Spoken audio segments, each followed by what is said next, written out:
मैं उपदेशी हूं। मेरी मम्मी जी जिन देवी देवताओं की भक्ति करती है उन देवताओं के लिए कढ़ाई में भोग के लिए पूरी निकालने के बाद उसी तेल से मेरे लिए पूरी बनाती है। तो क्या हम ये पूरी खा सकते हैं? भगत जी, यदि आपकी मम्मी अनुपदेशी है, देवी देवताओं के लिए वो पूरी वगैरह बना रही है और फिर उसी तेल से यदि वो आपके लिए पूरी बनाती है तो आपने बिल्कुल नहीं खानी है, बिल्कुल नहीं खानी है। हां, यदि आपके घर में दूसरा तेल रखा हुआ अलग, उस तेल से यदि वो पूरी बना के आपको अलग से देती है तो आप जी खा सकते हैं। लेकिन जिस तेल से उन देवी देवताओं के लिए या उन परंपराओं के तहत, आन उपासना के तहत उसने यदि उस तेल से या घी से कोई भी सामग्री बनाई है और उसी से यदि आपको भोजन बना के देती है तो आपने उसका सेवन नहीं करना, बिल्कुल नहीं खाना। हाँ, घर में यदि अलग से कोई तेल रखा है, कोई घी रखा है, वो नया घी डाल के, नया तेल डाल के उस कढ़ाई को साफ करके यदि आपके लिए भोजन कोई बनाता है या आप बनाते हो तो उसमें कोई दिक्कत नहीं है। लेकिन जो तेल घी ऑलरेडी देवी देवताओं को निमित्त हो चुका है उसका हमने भोग नहीं लगाना। क्यों? क्योंकि हम जब भी खाना खाते हैं या तो हम लोग अन्नदेव की आरती करेंगे। अन्नदेव की आरती भी उस परमेश्वर की आरती है क्योंकि अन्न जल साहिब रूप है। और यदि हम भोग लगाएंगे परमात्मा को, आज लगा साहिब को भोग दिन के टुकड़े पानी का, तो भाई देवी देवताओं को भोग लगने के बाद परमेश्वर को भोग नहीं लगाया जा सकता। हाँ, इस परमेश्वर को भोग लगाने के बाद उन देवी देवताओं को खिलाया जा सकता है, उनको भोग लगाया जा सकता है। जैसे हम लोग पहले अपने पूज्य गुरुदेव जी को भोग लगाते हैं भोग की आरती के साथ, उसके बाद जब हम खाना खाते हैं तो हम लोग अन्नदेव की छोटी आरती भी करते हैं, तो उसमें दिक्कत नहीं है। लेकिन देवी देवताओं को कोई चीज अर्पण होने के बाद इस परमेश्वर को अर्पित नहीं की जा सकती, बिल्कुल भी। तो ध्यान रखना इन बातों का, आपने अलग से भोजन बना के या बनवा के खाना। एक और शंका है, लेडीज कपड़ों की दुकान पर काम कर सकते हैं या नहीं? इस दुकान पर ग्राहकों के लिए जींस भी दिखानी होगी, तो क्या ये काम करेंगे तो मर्यादा तो नहीं टूटेगी? देखो, लेडीज कपड़ों की दुकान पे या जेंट्स के कपड़ों की दुकान पे काम करना या ना करना, इससे कोई मर्यादा खंडित नहीं होती है, इससे कोई मर्यादा खंडित नहीं है। आप जी वो काम कर सकते हैं। और जींस वगैरह, तो देखो जींस के लिए परमपिता परमेश्वर जी ने भक्तों को आगाह किया हुआ है कि विशेषकर उपदेशी भक्तों ने जींस नहीं पहननी। कौन सी जींस? जो टाइट होती है, जो ढीली ढाली जींस होती है, उसको पहनने से परमात्मा ने मना नहीं किया। कई बार हम देखा करते थे आश्रम में, गुरुदेव भगवान खुद भी ढीली ढाली जो जींस आती है, वो ट्राउजर जैसी गुरुदेव खुद पहना करते थे, बड़े सुंदर लगते थे, बड़े अच्छे लगते थे।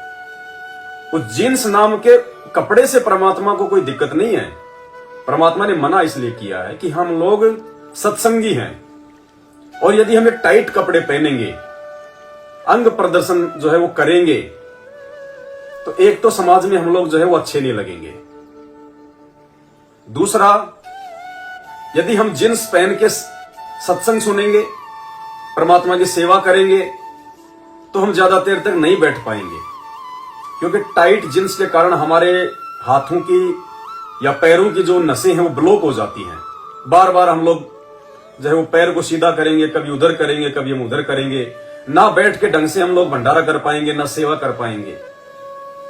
इसलिए मालिक ने कहा कि कपड़ा चाहे कोई भी हो, लाल पीला हरा, जींस विंस, कोई भी कपड़ा हो, लेकिन वो कपड़ा आरामदायक हो, खुला खुला हो, सुविधाजनक हो, उठने बैठने सेवा करने में और दिखने में अभद्रता ना हो।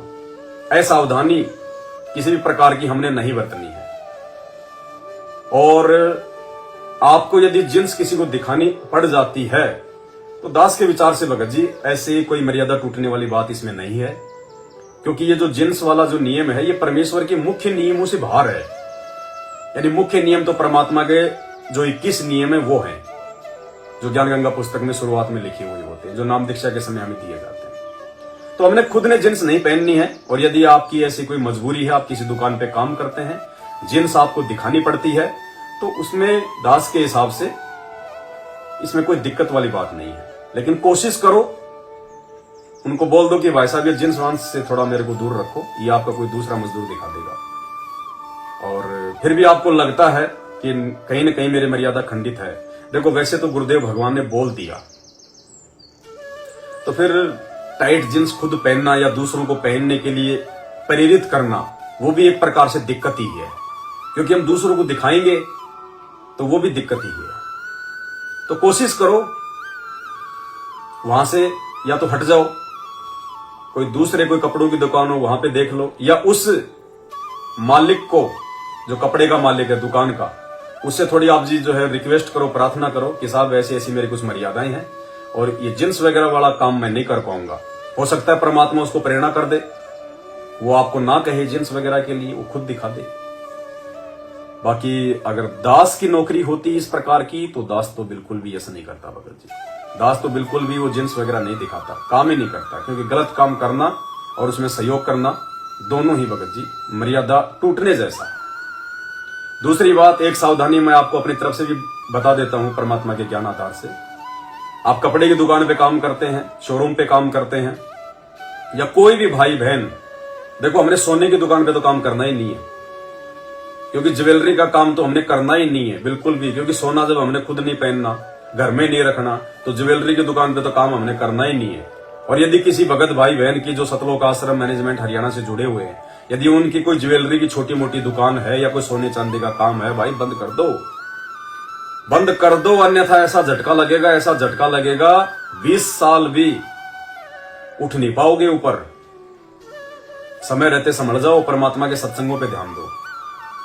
तो आप चाहे किसी भी दुकान पे काम करते हैं, कहीं भी आप काम करते हैं, कस्टमर आपको कहेगा भाई साहब वो दिखाना वो दिखाना, आपने अपनी तरफ से ये नहीं कहना कि ये बहुत अच्छी है ये ले लो, अरे साहब एक नंबर की चीज है, खराब हो जाए तो मेरी गारंटी है, बिल्कुल नहीं कहना।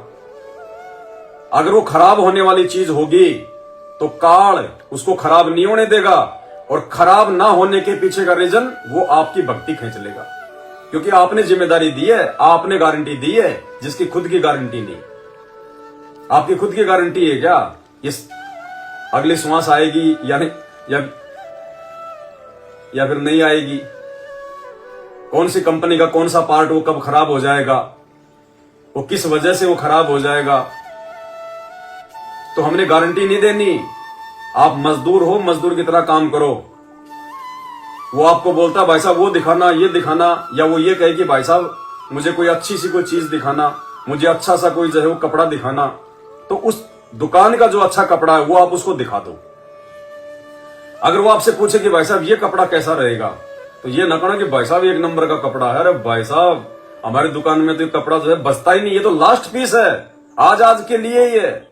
कई लोग माया के लिए बोल देते हैं बड़ा चढ़ा के। तो यदि आप संत रामपाल जी भगवान के भगत हैं, भाई अपनी भक्ति बचानी है, मर्यादा बचानी है। उसको पसंद आएगा तो लेगा, वो कपड़ा उसके सामने आप रख दो, उस कपड़े की क्या क्या विशेषता है वो उसको बता दो, जो कंपनी जो आपको जो बताने के लिए जो बोलती है। लेकिन अपनी तरफ से बढ़ा चढ़ा के सेल करने के पर्पज से, या दुकान मालिक की नजरों में हीरो बनने की दृष्टि से कि मैं ज्यादा सेल करूंगा तो मेरे को कोई जो है बल्कि मैनेजर बना दिया जाएगा, मेरी सैलरी बढ़ा दी जाएगी। आप भगत हो, भिखारी नहीं हो। दुनिया प्रसन्न नहीं करनी, अपनी मर्यादा बचानी है। उसको दिखा दो, अच्छा आएगा तो लेगा, नहीं तो जाएगा दुनिया भर के शोरूम में। बस इतना, अपनी तरफ से नहीं बिल्कुल भी। देखो हम भगत हैं, जगत और भगत का 36 का आंकड़ा है। ये बातें जो हम कर रहे हैं, यदि कोई जगत वाला सुन रहा है, उसके कानों के ऊपर से जा रही हैं। वो ये सोच रहे हैं कि कौन सी दुनिया के इंसान है ये कौन से लोग से आए हुए हैं, ये क्या बोल रहे हैं, वो समझ में नहीं आ रहा इनका। क्यों? क्योंकि हमारा सॉफ्टवेयर परमात्मा ने चेंज कर दिया। हमारे विचार, हमारी सोच, हमारी क्रिया उन जगत वालों से बिल्कुल भिन्न है, क्योंकि हमें तत्व ज्ञान है और उनको अभी ज्ञान भी ठीक से नहीं है। तो बहुत सोच समझ के। उसके बाद एक बहन की ऑडियो आई, ऑडियो सुनते हैं बहन क्या कह रही है। सच्चाई भाई, हमारे यहाँ पर हम किराए के मकान पर रहते हैं। मालिक यहाँ पर ड्यूटी करते हैं, तो ड्यूटी के आधार पे भाई तो लड़ियाँ वगैरह लगानी पड़ जाती हैं, तो क्या हम वो लगा सकते हैं?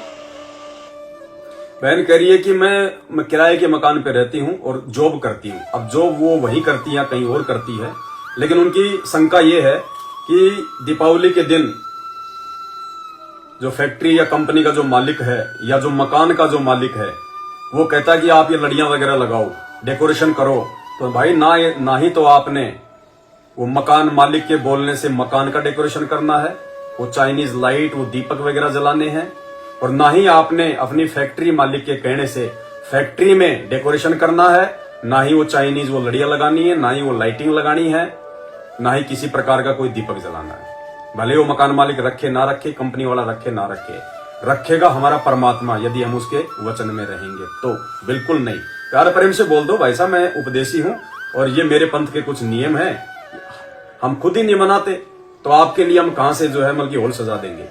वो रखे ना रखे कोई बड़ी बात नहीं है, उसको मजदूर बहुत है तो आपको काम बहुत है, और उसको मजदूर मिले ना मिले क्योंकि वो परमात्मा की शरण से दूर है, लेकिन आपको ऐसे ऐसे काम और उससे अच्छे काम परमात्मा सैकड़ों दिखा देगा।